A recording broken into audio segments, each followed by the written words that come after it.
बिस्मिल्लाहिर्रहमानिर्रहीम। अस्सलाम वालेकुम नाज़रीन इकराम, मैं हूं मखदूम शहाबुद्दीन और आप देख रहे हैं मेरा फेसबुक और यूट्यूब चैनल। उम्मीद करता हूं आप सब लोग बखैर वाफियत होंगे और जहां भी होंगे अपने अहले खाना समेत खुश भी होंगे और महफूज भी। नाज़रीन इकराम, रात गए एक नोटिफिकेशन आता है कि सुप्रीम कोर्ट ऑफ पाकिस्तान में 4 एडहॉक जजेस की तैनाती के लिए काजी फाइज ईसा ने सुप्रीम जुडिशल काउंसिल का इजलास बुला लिया है। याद रखिएगा कि इस सुप्रीम जुडिशल काउंसिल में काजी फाइज ईसा साहब के पास मेजॉरिटी अभी भी है। ये 4 जजेस सुप्रीम कोर्ट में जब आएंगे तो उसके बाद का मंजरनामा क्या होगा, सवालात उठना शुरू हो गए। पहले तो मैं कुछ एग्जैक्ट डिटेल्स आइन और कानून के मुताबिक आपके सामने रखूंगा कि ये एडहॉक जजेस होते क्या हैं और इनके पास इख्तियारात क्या हैं। और ये एक बहुत बड़ा कंसर्न है क्योंकि काजी फाइज ईसा जो कि सुप्रीम कोर्ट ऑफ पाकिस्तान की मेजॉरिटी लूज कर चुके हैं, अपनी मेजॉरिटी रीगेन करने के लिए वो एक नया काम करने जा रहे हैं और वो है इन 4 जजेस की तैनाती का मामला। लेकिन इस सब में ये खेल पहले ही बिगड़ गया है और काजी 11 का खेलने से पहले, बल्कि टॉस से पहले ही विकेटें उड़ने का सिलसिला भी शुरू हो गया है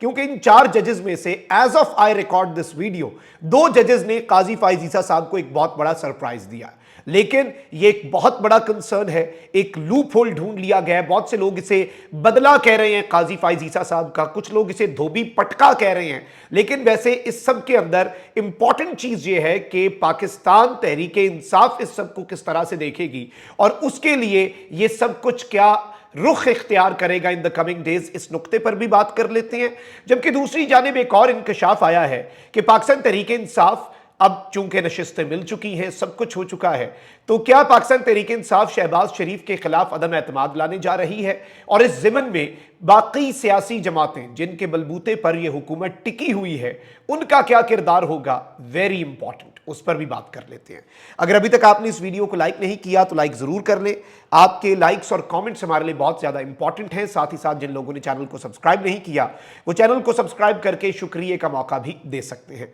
सबसे पहले तो नाज़रीन इकराम इंपॉर्टेंट चीज यह है कि पाकिस्तान तहरीक इंसाफ के ऊपर पाबंदी का जो हुकूमत की तरफ से एक ऐलान किया गया उसके ऊपर जो रद्द अमल आ रहा, इंटरनेशनली इनके ऊपर अब तनकीद हो रही है इस हुकूमत के ऊपर और इस हुकूमत के फस्तायत पर मबनी इकदामात के ऊपर। अमरीका के तर्जुमान जो हैं दफ्तर खारजा वो तक इस पर बात कर चुके हैं। मैं यहाँ पर एक नुक्ता ज़रूर रखना चाहूँगा, यकीन माने पाकिस्तान के इंटरनल मामलात पर अमरीका वाले जब बात करते हैं, चाहे वो करारदाद हो पाकिस्तान के इलेक्शन के हवाले से या फिर अमरीकी तर्जुमान दफ्तर खारजा का अभी का बयान हो कि PTI पर पाबंदी के ऊपर हमें बहुत कंसर्न है, ये दुख देते हैं हमें क्योंकि हमारे घर के मामलात के ऊपर ये PTI और इमरान खान का भी मौक़िफ़ ये है कि घर के इंटरनल मामलात के ऊपर बोलने वाले वो कौन होते हैं। लेकिन यहाँ पर सवाल ये भी है कि ये सारी बातें करने का मौका देने वाले कसूरवार कौन है, ये भी याद रखना होगा। वहीं दूसरी जानिब शाहिद खाकान अब्बासी साहब ने दोबारा स्टेटमेंट दी कि सियासी जमात पर पाबंदी का इख्तियार हुकूमत के पास नहीं, हुकूमत का अपना मैंडेट मशकूक है। शहरी रहमान साहिबा ने कह दिया कि PTI पर पाबंदी के फैसले का इल्म नहीं था, इत्तेहाद इस तरह से नहीं चलते।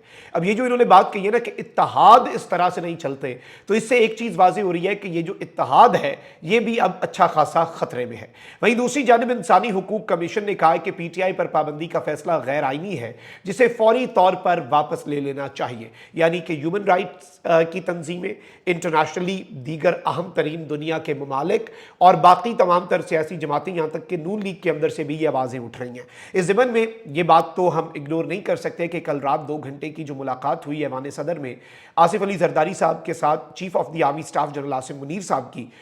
वो बड़ी इंपॉर्टेंट होने जा रही है और वो भी चीज़ों को बहुत डिफरेंट अंदाज में आगे लेकर चलेगी। अब ज़रा मैं आऊँगा इस मामले के ऊपर कि PTI किस तरह से शहबाज शरीफ के खिलाफ 2/3 जो अक्सरियत का ख्वाब देख रहे थे उस शहबाज शरीफ के खिलाफ तहरीक अदम एतमाद तक आ सकती है। लेकिन पहले काजी फाइज ईसा साहब की बात कर लेते हैं। काजी फाइज ईसा साहब का एक नोटिफिकेशन सामने आया सुप्रीम जुडिशल कमीशन का, क्योंकि काजी साहब चीफ जस्टिस भी हैं और चेयरमैन भी हैं सुप्रीम जुडिशल कमीशन के। उन्होंने एक मीटिंग कन्वीन की है और उसमें 4 एडहॉक जजेस जो हैं सुप्रीम कोर्ट ऑफ पाकिस्तान में उनकी तैनाती के लिए, और इस सब के अंदर इन्होंने बताया है कि नोट्स जो हैं secretary and the honourable chief justice of Pakistan are enclosed इसके साथ, और ये मीटिंग जो है जुम्मे को बुला ली गई है, यानी बहुत जल्दबाजी के अंदर 19 जुलाई को 3 बजे बाद अज़ नमाज जुम्मा कॉन्फ्रेंस रूम जो है सुप्रीम कोर्ट का, और इसमें 4 नाम जो दिए गए हैं कि जिन 4 जजेस को एडहॉक जज लगाना है वो जस्टिस मुशीर आलम हैं, जस्टिस मकबूल बाकिर हैं, जस्टिस मजहर आलम खान मियाँ खेल हैं और जस्टिस सरदार तारिक मसूद हैं। अब ये चीज़ मैं आपको बता दूं कि ये तमाम तर जजेस मेजॉरिटी इन चार में से ये वो हैं जो पाकिस्तान तहरीक इंसाफ की गुड बुक्स में नहीं हैं, लेकिन नून लीग जो है उसकी गुड बुक्स में और पीपल्स पार्टी की गुड बुक्स में है। लेकिन पहली चीज आपने यह समझनी है कि इसे एक बहुत बड़ी वारदात क्यों कहा जा रहा है। मैं आपको यह बता देता हूं कि जो रूल नंबर 182 है अपॉइंटमेंट ऑफ एडहॉक जजेस, वो क्या कहता है। पहले हम जरा इसे समझ लें क्योंकि इस टर्म से बहुत से लोग जो हैं बशमूल मेरे नावाकिफ थे, तो इसे पहले हम स्टडी कर लेते हैं। If at any time it is not possible for want of quorum of judges of the Supreme Court to hold or continue any sitting of the court or any other reason it is necessary to increase temporarily the number of judges of Supreme Court, the Chief Justice of Pakistan may in writing, यानी कभी ऐसा हो कि supreme court का quorum ना पूरा हो रहा हो या फिर कोई भी वजह हो जो कि केसेस के हवाले से, तो इस सब के अंदर सुप्रीम कोर्ट के जो जजेस हैं वो मुकम्मल ना हो या काम वो बहुत ज्यादा हो, जो कि काजी साहब ने कहा है कि केसेस बहुत ज्यादा हैं, तो चीफ जस्टिस जो है with the approval of president, यानी कि प्रेसिडेंट के अप्रूवल से request any person who has held the office of a जज of that court and since who ceasing to hold that office 3 years have not elapsed, यानी कि ऐसा जज जो सुप्रीम कोर्ट का ऑफिस एज अ जज वो उसमें बैठा हो और उसकी रिटायरमेंट को 3 साल से ज्यादा अरसा ना हुआ हो और प्रेसिडेंट की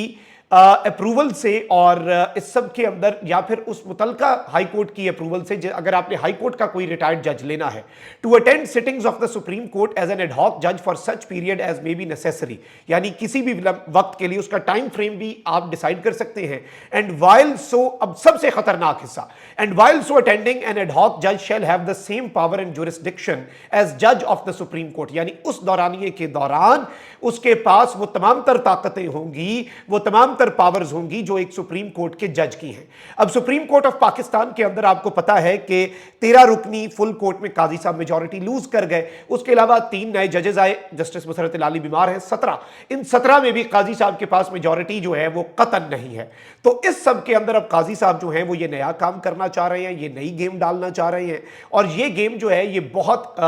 खतरनाक भी हो सकती है, क्योंकि इसमें अब बहुत से जो लोग हैं वो कह रहे हैं कि काजी फाइज ईसा का धोबी पटका है, सुप्रीम कोर्ट में गेम पलटने लगी है। काजी फाइज ईसा ने अपना आईनी हक इस्तेमाल करते हुए सुप्रीम कोर्ट में 4 एडहॉक जजेस की तकर्री का फैसला कर लिया, इस सिलसिले में इजलास भी बुला लिया है। जुडिशल कमीशन में काजी फाइज ईसा को अक्सरियत हासिल है क्योंकि जुडिशल कमीशन में कुल 9 मेंबर हैं, अटॉर्नी जनरल हैं, वजीर कानून हैं, एडवोकेट अख्तर हुसैन, जस्टिस मंजूर मलिक और जस्टिस काजी साहब का वोट शामिल करके 5 वोट बनते हैं। अगर जस्टिस जाय आफरीदी को भी शामिल कर लिया जाए तो 6 वोट भी इस फैसले के हक में हो सकते हैं। अब इस चीज से एक चीज तो वाज़ेह है कि काजी फाइज ईसा मखसूस नशिस्तों वाले केस में अपनी मर्जी का फैसला ना होने पर उन्होंने कोई बीच में दरमियानी राह ढूंढी, कोई पॉलिटिक्स की और ये चारों तयनातियां गेम पलटेगी काजी साहब के हक में और नून लीग के हक में, और ये जाहिर बात है कि इन जजेस के ऊपर भी बहुत बड़ा सवाल है। अब ये जो 4 जजेस हैं मैं इनके हवाले से भी कुछ चीजें आपके सामने रख दूं। जस्टिस मुशीर आलम जो हैं उनके अलावा बाकी 3 जजेस काजी साहब के साथ बड़ी अच्छी टर्म्स में, जस्टिस मुशीर आलम के भी अच्छी टर्म्स थे काजी साहब के साथ, लेकिन बाद में ये उस बेंच का हिस्सा थे, वो 5 रुकनी बेंच जिसने कहा था कि काजी साहब आपने इमरान खान या फिर पीटीआई का कोई केस नहीं सुनना, तो इसलिए इनके गुड रिलेशंस नहीं है। वहीं दूसरी जानब जस्टिस मजहर आलम मियाँ खेल जो हैं ये वो जज हैं जिन्होंने अपना डिसीजन दिया था काजी साहब के हक में, उस रेफरेंस के अंदर जो काजी साहब के खिलाफ रेफरेंस था, तो वो आपने चीज़ जो है वो समझनी है। और इस सब के अंदर एक और चीज़ ये है कि जस्टिस मकबूल बाकिर जो है उन्होंने भी बड़ा रोल प्ले किया था काजी साहब को बचाने में जब उनके खिलाफ रेफरेंस था, और जस्टिस सरदार तारिक मसूद तो अभी रिटायर हुए हैं, काजी साहब के बहुत करीबी हैं। लेकिन यहाँ पर जो गेम डली है काजी फाइज ईसा साहब के साथ, मैंने आपको इब्तदाइये में बताया था कि इस वक्त काजी साहब ने टॉस से पहले ही विकेटें जो हैं काजी साहब की उड़ना शुरू हो चुकी। अब आपको पता है कि काजी फाइज ईसा साहब ने इससे पहले जब ये 6 जजेस के खत वाला मामला था, फुल कोर्ट बैठी और एग्जेक्टिव पर इल्ज़ाम था, एजेंसीज पर इल्ज़ाम था और एग्जेक्टिव के सरबराह शहबाज शरीफ से मुलाकात कर ली, यू टर्न लेना पड़ गया उन्हें बाद में अलबत्ता, लेकिन उन्होंने जस्टिस तसद्दुक जिलानी की सरबराही में एक कमीशन बनाने की बात की। जस्टिस तसद्दुक जिलानी ने भी उससे माजरत कर ली। तो अब काजी फाइजीसा साहब जो हैं उनकी विकेटें गिरना शुरू हो चुकी हैं। जिन 4 बंदों को ये लाना चाह रहे हैं, सबसे पहले तो जस्टिस मुशीर आलम साहब जो हैं उन्होंने दबंग अंदाज में अपना मौकफ दिया है और जस्टिस रिटायर्ड मुशीर आलम ने chief justice of Pakistan justice काजी फाइजीसा को खत लिख दिया है और उन्होंने कहा है कि फलाही सरगर्मियों में मसरूफ हूँ और 4 एडहॉक जजेस मुकर्रर करने की तजवीज़ में जस्टिस रिटायर्ड मुशीर आलम जो है उन्होंने माजरत कर ली है। ये तो एक बहुत बड़ी खबर है, बिलाशुबा ये काजी फाइजीसा साहब की विकेट गिरने के मुतरादिफ ही है। लेकिन वहीं दूसरी जानिब जस्टिस मकबूल बाकर जो हैं उनके हवाले से भी ये खबर आई है कि वो भी अब इंटरेस्टेड नहीं है एडहॉक जज इस हफ्ज़दा और इंतहाई गंदे तरीन वक्त के अंदर और इस अजीबो गरीब वक्त के अंदर जिसमें जिस तरह से इन एडहॉक जजेस को इस्तेमाल करने का प्लान है इन्हें इधर लाकर अदालत के अंदर। वो इन जजेस को भी पता है ये जजेस कोई बच्चे तो नहीं है और अपना इतना इलस्ट्रेरियस करियर और बाद में 2-3 साल, अच्छा वैसे भी एडहॉक जज 1 या 2 साल के लिए थे, सब 3 साल के लिए लगाने जा रहे हैं पक्का काम करके। जस्टिस मंसूर अली शाह साहब के लिए भी गालिबन कोई लैंड माइन बिछा के जा रहे हैं, बदला भी तो लेना है। अब यहां पर इंपॉर्टेंट चीज यह है कि 2 जजेस ने माजरत कर लिया कि हमारे बंदे हाथ देके हमने एडहॉक जज को नहीं लगना, लेकिन इसमें और बंदे ले आएंगे। जब कोई बंदा ढीठ हो चुका हो तो उसे फिर क्या कहा जा सकता है, जब आपने फैसला कर लिया हो कि आपने इसी तरह से अपने आप को और निज़ाम को एक्सपोज करना है। This is something very big. अब जरा एक और खबर के ऊपर आ जाते हैं। पाकिस्तान तहरीक इंसाफ जो है उसने नून लीग की हुकूमत के खिलाफ तहरीक अदम एतमाद लाने के हवाले से पीपल्स पार्टी से बातचीत का भी इशारा दे दिया है। जियो न्यूज़ के एक प्रोग्राम में पीटीआई रहनुमा और एमएनए हैं लतीफ़ खोसा साहब, उन्होंने कहा कि तहरीक अदम एतमाद के लिए पीपल्स पार्टी से भी राब्ते के लिए हम तैयार रहेंगे। हमारी फॉर्म 47 को लेकर शिकायत ज़्यादातर नून लीग और एमकेएम से मुतल्लिक हैं। उन्होंने कहा कि सुप्रीम कोर्ट के 11 जजेस ने कहा कि पीटीआई एक सियासी जमात है और रहेगी। मखसूस नशिस्तों की नजर सानी दरखास्त भी उन्हीं जजों के सामने लगेगी और उसकी कबूलियत का इम्कान बहुत कम है। तो जब ये नशिस्तें कंप्लीट तौर पर पाकिस्तान तहरीक इंसाफ को मिल सकती हैं तो उस वक्त शहबाज शरीफ जो है उनके खिलाफ बाज़ाब्ता तौर पर ये चीज़ मैं आपको बता दूं कि अदम एतमाद का मुकम्मल तौर पे इस वक्त प्लान है और शहबाज शरीफ साहब जो हैं उनके खिलाफ ये वोट ऑफ नो कॉन्फिडेंस जो है वही गड़ा जो इमरान खान साहब के खिलाफ खोदा था। उसके हवाले से अब पीटीआई बात करे ना करे, पीपल्स पार्टी से हुकूमत का क़याम नहीं, इसमें याद रखिएगा शहबाज शरीफ से निजात हासिल करना और कुछ हो ना हो तरा जरूर शहबाज शरीफ का और बड़े बड़े करता धरताओं का जो कि इस सिस्टम के हैं उनका इस स्टेटमेंट से जरूर निकला होगा। अपना बहुत ख्याल रखिए। अल्लाह निगहबान। पाकिस्तान जिंदाबाद।